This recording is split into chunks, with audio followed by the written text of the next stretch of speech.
Well, first off, they're canceling their next city council meeting, which was supposed to be next Tuesday, March 17th. This is in an effort to help keep our community safe from the coronavirus. They're basically acting as a parking station, so you can pull your car up right here and get your curbside to go and pickup orders. Before, we could see above the helicopters dropping retardant down, and it's around 11 a.m. right now, and it's just so dark and smoky. Although Canterbury's lateral hasn't been replaced, PID was able to hook up a hose for building and contracting needs. Check out this paint can full of batteries. It's filled to the brim. It's just one of the 11 cans the group filled up while cleaning the Lindo Channel. But what I want to show you too is that counterpart. So we do actually have some people over here. Herman says they dispose of about 40 cubic yards of trash twice per week. That's over 300 of these 13-gallon kitchen trash bags. This screening right here is basically a questionnaire asking people if they have a fever, if you have a cough, shortness of breath. Anyone who answers yes to any of these questions is not allowed inside. But he did tell me the bar was closing. And as you can see by this sign, which wasn't posted here earlier, the bar is closed until further notice, and if I try the doors here, yes, they are locked. I am live inside the Paradise Alliance Church right now, but let me take you outside where the World Central Kitchen is feeding campfire survivors. People tell me instead of water flowing through it during the rainy season, it overflows, flooding the streets. Check out the size of this pothole. City leaders say private roads just like these were damaged from heavy traffic and the cleanup process after the campfire. 8 trailers just like this one right here used to line up along the side here, but as you can see, they're gone. People on site tell me they're worried their shelter might go next. This is the tent that Howard and his family used to store all their belongings after the campfire. He knows the terrain in Paradise can be uneven, so the designs are changeable. The fire burned 80 acres in this rice field behind me. You can just tell from the ground how black and charred it is. Not even 20 feet from the school once stood 2 ponderosa pine trees covered with sap. Cleary told me these trees were removed just 2 weeks before the campfire. Now looking at these stumps, they're completely charred and burned. Today's meeting was the first of its kind. The goal was to educate people on the Oroville Dam State Water Project, but most importantly, give people in the community the opportunity to voice their concerns. Plastic baggies with shovels in them labeled A1, A2, A3. This is where the fire started, so let's walk a little bit over here this way so we can show people what we're seeing. But so it's right on the side of your house, like you're right here. I think for me, when I just step back and look at this piece, what I'm drawn to the most is the eyes. A lot of your pieces, I feel like, is the eyes are what people immediately look towards. Tell me about this piece and the eyes. Well, it's perfect. The eyes are the gateway to the soul. Just in the distance behind me, you can see a grader smoothing out the road, filling the potholes to prepare for the winter season. Keister said the most heartwarming part of the book was the heroic portraits he took of people at their properties. And I am live on the ice rink right now, and I've gotten a lot of requests to actually skate on this ice. I haven't done it because I'm a little nervous, but let's give it a go. Not bad, not bad. They're serving food here until 6 p.m., so you still have a little time to come out and enjoy a hot meal. Live in Paradise, Christina Vitale, Action News Now. Watching that was pretty traumatic, really. There's so many people that would have loved to have lived in it even. Susan Lundy has 2 options: move her mobile home off Apple Tree Village or have it demolished. The park owner, we got registered letters. He's decided not to reopen. Lundy says 3 out of 12 surviving homes here will move to a different mobile park in town. The rest will be destroyed. There's so many people that would have loved to have lived in something like that. And if it could have been moved on a private property and somebody could have came in and just paid to have it moved, they'd have a place to live that's nice. The Apple Tree Village was built in the 1970s, along with these mobile homes. Paradise Town Council passed an ordinance saying these homes can't be placed on private properties.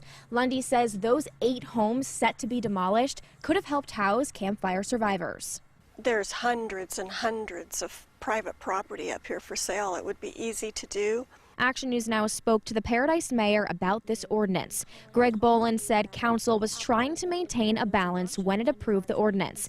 This way, people looking to build a conventional home wouldn't be scared off by too many mobile homes in the area, and at the same time providing space for people with mobile homes. The ordinance says you can't have a mobile home older than 10 years on private property.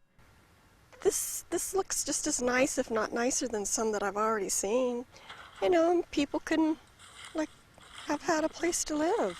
For Lundy, no hesitation. She's moving her mobile home to another park just down the road from the village. I just can't leave it. My family and loved ones would love me not to be up here, but I don't know, it just feels like home for me, so I'm going to stay. It is so sad to think that after all this time, our dreams of helping others might be delayed. I Skyped with Butte College fourth semester nursing student Devin Vondrachek. Most schools are going to online classes only, but Vondrachek says that doesn't work for them. For most programs, this is not a big deal, but for nursing students, it is. We can do our theory online, that's not the problem. It's being able to get those direct patient hours. They're called clinical hours. The Board of Registered Nursing says in order to graduate, students must complete 25% simulation training and 75% direct patient care. Doing IV meds, doing oral meds, shots, and then just your basic care. Like, you know, we can help people to the bathroom. We take their vital signs such as blood pressure, heart rate. But with the coronavirus outbreak, Vondrachek says they're not allowed in hospitals or clinical sites, which makes it impossible for us to comply with the BRN's rules. What's the feedback you're getting from your students? I mean, you've been with them, you've been working with them. What are they saying to you? They're afraid, they're scared, they're in debt. They want to go help. Nursing Program Director Lori Myers says 14,000 California nursing students might not graduate in May. Other states have already had an executive order by the governor to allow this exemption of 75% direct patient care for clinical hours, and so they're able to proceed. The students have completed 890 hours so far, leaving just 128 to finish. Myers says face-to-face clinical would be better, but virtual simulation is very comprehensive. They're very robust, they're great learning opportunities. Many other states have already approved 50% virtual simulation before this crisis, so just allowing us to get there in California would be beneficial. We have been calling, sending emails, and reaching out on social media. They've reached out to the Chancellor's office, and the Chancellor's office has heard us, and they're working with the governor pretty intently to try and help this, but we still need to hear, the governor still needs to hear our voice. PID has finished testing all known standing homes and businesses in the town. Those PID customers should receive a letter in the mail saying their water advisory has been lifted by the end of March. District Manager Kevin Phillips says out of the more than 1,500 meters they tested, less than 400 came back positive for contamination, and PID replaced those service lines. Phillips says now PID is working to sustain the district, but also to focus heavily on the customers of PID, to get the people that are living up there potable water, and to get the people that are rebuilding new infrastructure so that they feel confident in the water for the next 20, 30, 50 years that they're going to live up there. Since the campfire, PID has supplied bottled water for drinking. But now, thanks to a $25,500 grant from the North Valley Community Foundation, PID bought these reusable 5-gallon jugs for people who still don't have potable water. And you can fill it up anytime right here at the service station behind PID's building. The jugs are free for PID customers, and you can pick them up during their office hours. Action News Now spoke to Paradise neighbor Laura Hill, who fills about 30 of her own jugs twice per week. We have no running water on the property, and I have to have water for doing dishes and taking baths and giving water to the dogs and stuff. So I'm getting water. What has this process been like for you, bringing all these jugs here that you have? It's been horrible. Hill tells me with the new jug PID is providing, it'll cut the time it takes for her to get water for her family, which right now she says is usually about 30 minutes. But what's important to point out about this jug here is the sticker on top where it says important in bold red letters. What it basically says is to clean and sanitize your jug before refilling or reusing it here at the water stations. But the directions are all right on top, so it tells you exactly what to do. Something also neat about this area here behind PID's building is this courtesy hand washing station to help keep yourself clean. Reporting in Paradise, Christina Vitale, Action News Now. Coverage you can count on.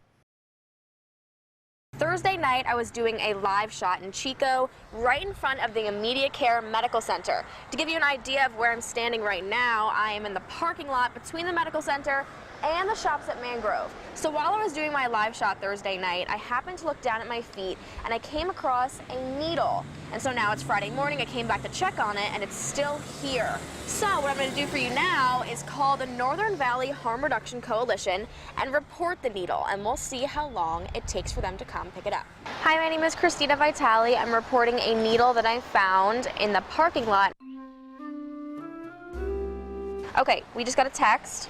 A minute later, actually, it says, "Thank you for your report. Our volunteers have been notified and we will have someone out as soon as possible."